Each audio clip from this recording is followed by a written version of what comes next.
Tested mic 1212 Musonfo Madi nyina watu moto de general aka social media president aka political general mena me di dwumadie watu moto 101 ho chiame e wo YouTube no so edina nkasa atija dwumadie atenkomo na se o first time o hra o be subscribe to my YouTube channel watu moto TV na wa leave you comment na wa share sene to say dwumadi a medie dan de nyina aboafo bi adaroma ana asoma asoma dwumadi bro 247 aboafo e ne didi so yi kemesa stabilities odini dwumadi nyina wo lotum o wa francho broncon junction na kemesa stabi ewo na sena ne dwumadi ne tie o ye lotto agent nti ye lotto seller na ope agent ne ye dwuma ope correct agent ne agent ye diwa na okojisika ko twia car na oye long agent we there he is ever ready because of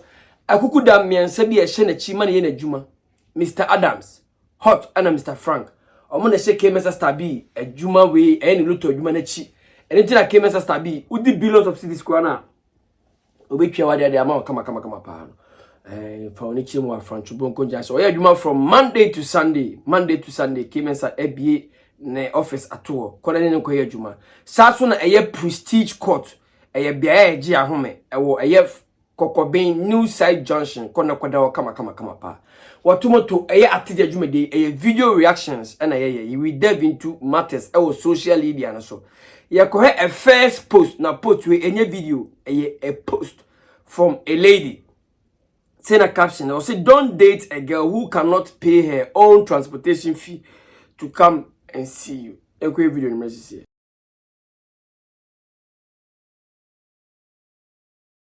Welcome back, guys. Okay, a post of a lady, a female or barbesia. Odin komo achre ni nwa man se.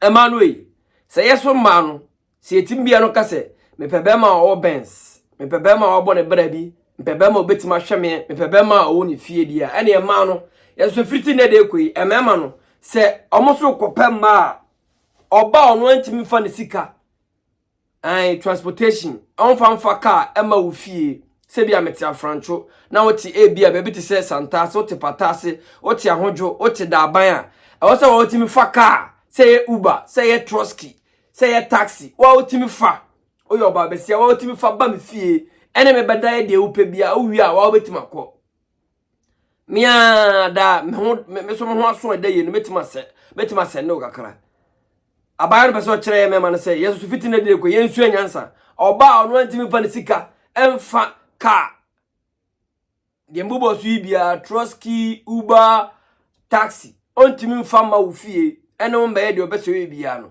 sa ba no wo ye be ma wo so memfa bida this time no we are trying to make this thing called relationship hard. Men and women in we war me the more can minimum free. We are all trying to make this thing called relationship so hard for us all. What are you trying to tell me? Now they say Ghana hano and I say we are son eya kwese unya bia no kacha oba se ma me pe wo. Mbese me no etena se bobra. Automatically oba no wabeye bed ya ma obema no. Anasa obema no ode won sa akwa kwhye obi anum. Obebusa oti ro sika nyina busa sika ode ko private say oti a local house is bia private ni fie obetima fraud akọ baby but o me ko private send me kakra. What kind of rubbish is this? Yeah, no one say na me and 2 days na me Duncan me artist Duncan YG smallest time you about to release bangers Duncan YG or up on social media so I follow no baby Duncan YG on the don no the N is double a DONNKING Duncan YG then you add YIG what I say menenam and I have one grandma I love her so much and I'm need to go na grandma. Now some Americans say right now your man na yenyom no omo yom so makọ school omo nim de they know what's up onim the left from her right nti ebe de ama ye man na pa that's what the woman told me my grandma told me and I was very shocked. Mama na hu say na ono kra na oyo ba besia no de omo ma na ye no ono kwa she herself is shocked and they about to be sure say I know my rights. Oh yeah bema on net crowd of just say so be man no be pie bi de so betima pie je say right now no be a rocky shoulders e me man ma no awade na aye challenge no be ma awade wana be ma be so pe no on ne rocky shoulders. What are you trying to tell me? Mame oya oba na opese be ma e de wotena fie na be ma de ne sesi ne bo e ka se me de me yere de metene so na masore me girlfriend metene so na masore ma me di be ma ni. Respect the man no matter who he is. So we be so ni be respect that person. Bema de ne sabe siw ne bo aka se woto so no asore. Enye sabi enye woto na akwakoye no sabi nya onofo no enye wo ho fe enye wadua ni bi onim no na emom suban. Bema beti de ne sabe siw aka se he me yere metene so no asore me girlfriend metene so no asore. Ma me enye BBL o se de wan enlargement no ene wo ho fe no makeup stand na mabonten na bema ere ne sabe ni bo aka se metene so no asore o. No kodi bema ni woni fie dinini ene ne fie nko a abontini ya dinini bat mi ni se ro bobe ma sumpan wa bodam ba besi abe ma tisika wa de ba besi abe ma besi o pesa me pewro utimi tun se ro bo na sumpan wa bodam be ma ne mo bi you want the man to retaliate you can say oh be ma na ha adwen me say ye o man be o me sha o be ma na horo ba ma okoto nsa o wi na sa o ketra man me kunu o pebro me kunu pensa to are you trying to tell me say be ma no na no to nsa be ma no bodam e mana mu kunu mburu ma sora mo se bu kunu mu pebro no me nyi ni se me mana bodam se o mo na ma no mbobon like o mo to mo sa e ma no e ye course Jack mo nwa ma ni bi o na o mi bodu ene meretabua I try to talk to them 247 say man ye se o pese oba be ma bu na me no as bra panyini no me ni gi se oba ma be fa mi nwa ba de ne ko as ma konta na me no metimi de se me bo se ma konta etimi nwa ba no sora me nwa ba buade di be mani embedi mini na nko hu kuru na ho mpana nko de suspect no what has here ando babu bi yan kan tire nyina ho be me I don't think say ya wo be bi say obu ma ya bi eye man bi ene say say oba ni bi betimi de wa hye tight corner de obetima ya ne so to nsa I'm not lying to you guys enti oba ba sia na e kan o say emema no mo so mana o ntimi fo musika mfo mo ka emma bemba fie mbesra na ene oba ntimi fo musika mbesra o so na twempra no so wan send ne momo kaska oma. That's what is going on right now. Ediri wa tumoto de generate social media preke ko masemeyo oko he post of a lady out say e say no emmanuel samuntimi entwa mam transportation abra mo ko visit my boyfriend sir Jack you are not worth to be called a girlfriend sado ba be se bi e ka che e wa tumoto de generate social media press de ko masemeyo ko he first post you ko another post upon post you comment it or which song did you hear dissing you so much that you felt like Charlie, this one they have to respond.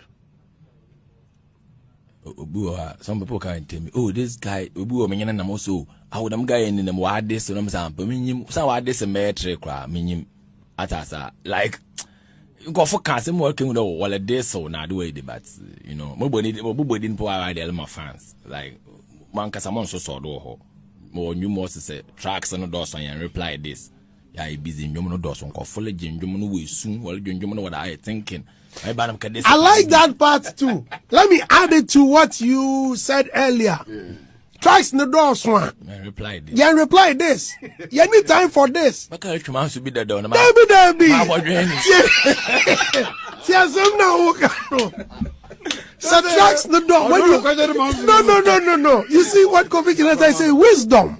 Oh yes. When you are very busy and you have hit songs. You don't have time for this. More songs or hit songs. And what kind of more songs? That's a trust it doesn't. That's a hit. Only hit songs are all time out. So only hit songs are saying I know what they say. Only hit song there. Hey, nobody is here. One musician are we're very busy. Our all hit songs. Then you bro here Juma. Or what that you call this you be? Who guys were Jimmy? Where Jimmy and I was our time? No, I give you. I'm the man to be Baba wrong time. No. But what the guy is saying, he's making a lot of sense. You are a musician. Abusia for me dan say oje bre ko a video of Kofi Kinaata one-on-one with Andy and the Dusty. Godfather na Godfather ebusa na nkomo bi na Kofi edi nkomo bi kire Godfather. Na before say mema yakodi Godfather ene Kofi Kinaata nkomo no. Ye ni nkomo we Grace Fire Worship Center. Arena of possibilities presents a prophetic visitation with Dr. Lawrence Tete. So for Penina, Umbagana, Yamijumani Mountain in Tonchang. On it, Yadi, Prophet Roland Kofi or Pound. Meteneswana sorry. Or say team in your say tomorrow by this time. Tomorrow by this time. 2 Kings 7:1 to 20, something like that. It was a Friday, 24th May 2024. 4:30 p.m. na jumadi na so 8:30 p.m. sharp na yapon Grace Fire Worship Center premises Kumase Afrancho Heman. Unim Afrancho nko ade a uduru Afrancho station so ko Heman Jara Junction. Heman ade pa so ko Heman. Heman obedo na cast ni so ko Heman. Unya traka no maso be so Jara Junction. Jara Junction opposite Assemblies of God Church. Jack program we wan ko bidia waja hu. Okohe a video of Kofi Kinaata odin komobi na Andy Busa na se Kofi deben ana artist ben o say free say Kofi Kinaata o si so what they say pa o say Kofi Kinaata reply no and now Kofi Kinaata ka say when the songs are plenty there no time to record the songs Kofi Kinaata there's a Kofi be so say oh quality songs oh proper songs. Oh, yeah, artist now one kasa unim dia oh yeah very focused. Unim say this is where you are going and you have songs. You don't have time to reply this and as uncle reply will be this. So yeah, artist. Say me artist. Now me bomb me studio. Me say more quality songs. Me more great songs. Oh. I was saying me nyanto was said the my fans no obi ha openwom no e dey thinking obi ha openwom no kura Jesu atini so obi ha openwom na gi esre happiness na me was songs so nyina egu a was me nyai sa songs when release na me ko reply obi this obi ono no hu ni say o this me obi ono no ehu ni say o this me o want me kura me kan si me no mo da ko to beat so eno na me ko Kinaata me ko reply na sa fa so tirim me Kofi Kinaata anyum to adwuma mi yi me fie obi ampene so uko utwa wani ko me Kofi Kinaata me fie a de me fie tie nie ko school uwi abotai ke kasem ye adwuma ye ntwa aka that's how my house is me fie sanete enti me fie de ni obi so okoye nwum enti me Kofi Kinaata me ni pa me fie ede me esi wo se ye me yenhwe mi fie for pe akase se ye kan ye kase eyesa adwuma we ayanyum to obi no kohyema oye drugs oye say no Kofi Kinaata sa kirem se ono Kofi Kinaata on tena se ne ma me ante amati ni fie on ka bi hye mon kan obi ana ono Kofi Kinaata akodi si obi akọ play obi song nti ono no ma me tini fie ya me didi natem nti no Kofi Kinaata de se song so no pa do so de ono only time to reply this na the dusty wa wukura once I will be interview no Kenya Sama. What is any panic Kenya Sama? And the dossi Shenya Sama Kofi Kinaata kana. A broad venant as yes, 20. As after the Andy Naji, as some of Kofi can was so senti. Kofi so where the Konas Andy and the dossi are fast some personal. On not some now trim can I was no. As and the dossi are fast some personal. Then no Kofi Kinaata business and pacho. The Muye, the Asse Muye meeting, and as a madam who have a tomb bisano. What in common as but that the Kofi Kinaata a patching and so no Kofi Kinaata. Songs in the dozen. He has a whole lot of songs, proper songs, correct songs, great songs. Ono Kofi Kinaata or fans bia. Omuntie nyom sa. Omo ye great people. Ono Kofi Kinaata. Obenya time mom. I release proper songs. I release only great songs now I record no. Dan say Obeko sign na daje akọ reply this. You get it? Inti ono ankasa ne nyom ba kubi. Ne verse o say enyom ne do so a you reply this. He's really playing his field well. He's really doing good things. Kofi Kinaata, I really love him to the fullest. Recently, we released a album. Kofi. Minim nyinanim the rate ya ha Kofi Kinaata. We've been on him since day one. On the side, Kofi released the album. On the artist of the year, release the album. Now the guy is out with album, and it's a great masterpiece. Kofi. Jack, as at now, I'm not say so. Unya da jenko online costume Kofi Kinaata. The album Kofi ni dia Jack. What Jack? Tadi for the say bella. I no go lie because since see I'm no kasa say Kofi Kinaata album na obetia. Which album are you streaming right now? Man, the guy is genius. We shouldn't sit down to watch for Kofi to die before we come and sit here to say Kofi is doing great things. Man, media may a fan to Kofi Kinaata music because Kofi Kinaata is really doing great things. Free said Samini introduce Kofi Kinaata chere. That guy on Slacky that onye nyum phone that opa munko check it. The likes of OAC, Susuka, Time No Day, Single and Free, Move, that yeah. Oh, we get great songs. Fancy Rap God. Hey, guy, forget it, bro, forget it. Kofi Kinaata forget. Digress. Or the things fall apart. Hey, Jai. Me and you, no say what I talk be fact. Me and no kasa yi. Anyone who tell me say asama otomoto kano. That's the real fact. See how the empire see right now. Currently Ghana, ye pay nyum tunia. E krono dono, e krono tenase, e krono can die for a Kofi Kinaata. Forget about those big names I him. Koko he album listener. Go and watch the video and see the environment. Never personalities are that they normally present. That guy is not playing. And even you know, remember they say industry na kasa crown e protect guy no.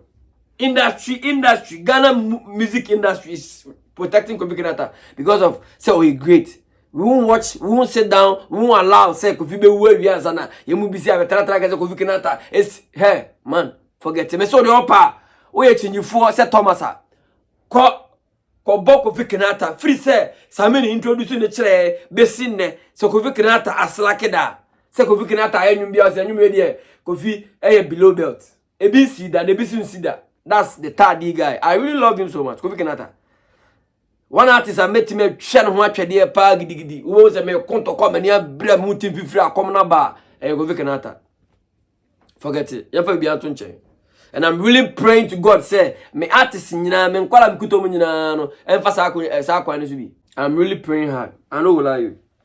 Because Jack ebeye me de be me fe many be say akola bi say Kofi Kinaata na oya under me. Said the big man Godfather Samini de Kofi many beje pass na me dum me artist bisa because Jack Kofi Kinaata onya artist kit so let's put all jokes aside. Ever be anto chen na yen face fact say ye kan okure say enyom yenyom yen kuchiri lyrics engu beat so Kofi Kinaata we best forget it artist no we get one of favorite but bro yen fa be anto chen no be anfa favorite nto chen Kofi Kinaata o yen nyina. The album says it all. Album no Kofi Kinaata album no we release there. Wa me who say Jack, say na me no fa album na mo kra mo ham because wa me who say hey, he is good on that field, same music field. Kofi Kinaata, he's the best over Ghana. Me right now there. Kofi Kinaata one of our best musicians at Ghana producer and big ups to Godfather Samini. May God bless you Samini. Nyankopon odi nyina ba tes father. On bless Samini say one tana Kofi Kinaata talent so one blocking Kofi Kinaata a time because ye ni nipa bia omo ti se Samini a omo beti baka so go me jai mi die nyina o de ko me hwew show bi on kan okura na ofo so do ato so enye nipa nyina na be ne sa o be couple of days ko ye post bi to me start say don't act as if you are the one helping your helper man yes ade no ko obi bo menye yesade no nipa ni menye ya me show attitude bi e chese say nipa na na obo nipa no wa so ya we say nipa na ejai say de oye bi ma Jack you are down wa o ya we eso na wa te gaga bi ase Koko TV ase nipa ni je umu a umomu na ase wa we nipa ni momu na alusu bro me artist and show helper o yesade da wa so be shiu ha no obi an shara mo asa okro na ewom no wiase na ewom no ewia we ase won obi anhyera mo ase to hu obi na se oyi na komom se obeboa wo jane de ato abeboa Jack sani panensini form enye easy cry mama dada make nobody lie you enye easy wa ase edini ya watomoto the general aka social media president aka massime aka political general o first time I hear Jumedi ya say na me kan subscribe, leave your comment and share. I'm out. kyerɛ me yɛsen